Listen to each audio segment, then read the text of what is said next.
Hello friends, welcome to our channel. In this series, we're going to be talking about the Blue Laws. Title of the series, The Blue Laws Revisited. For all of you who do not know what Blue Laws are, I'll give you a hint. Blue Laws are laws that prohibits people from doing any sort of work on Sunday or any sort of work on a public holiday. That's what Blue Laws are.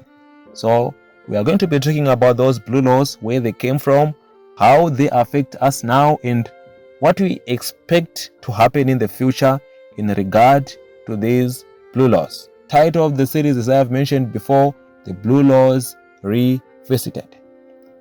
Revelation chapter 13 verse 18 talks about wisdom. It says, "This calls for wisdom." So, for thousands of years, across lands and languages, one ancient command echoed through time: remember the Sabbath day to keep it holy. For the Hebrew people, this meant Saturday, the seventh day, the day when, according to Genesis, God himself rested after creation. It was a sacred pause carved into the rhythm of life.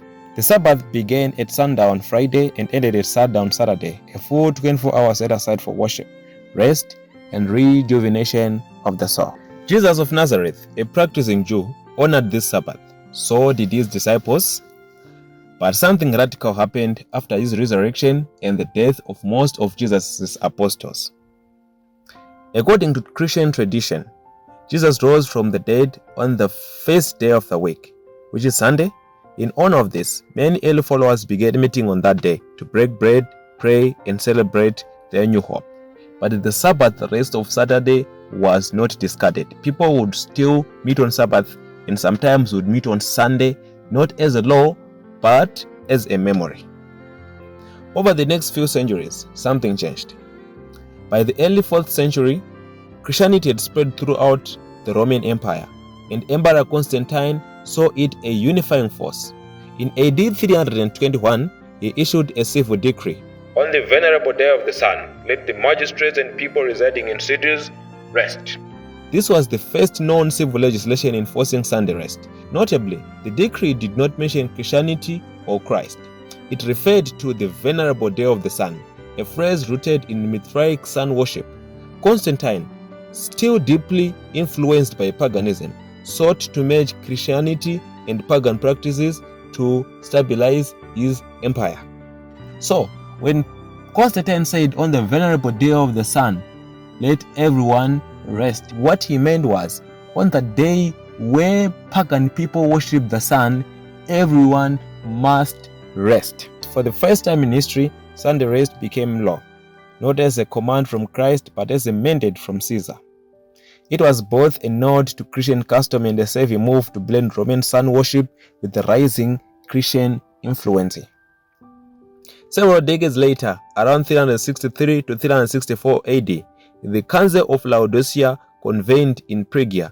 Among its 60 canons, Canon 29 explicitly addressed Sabbath observance. Christians must not Judaize by resting on the Sabbath, but must work on that day.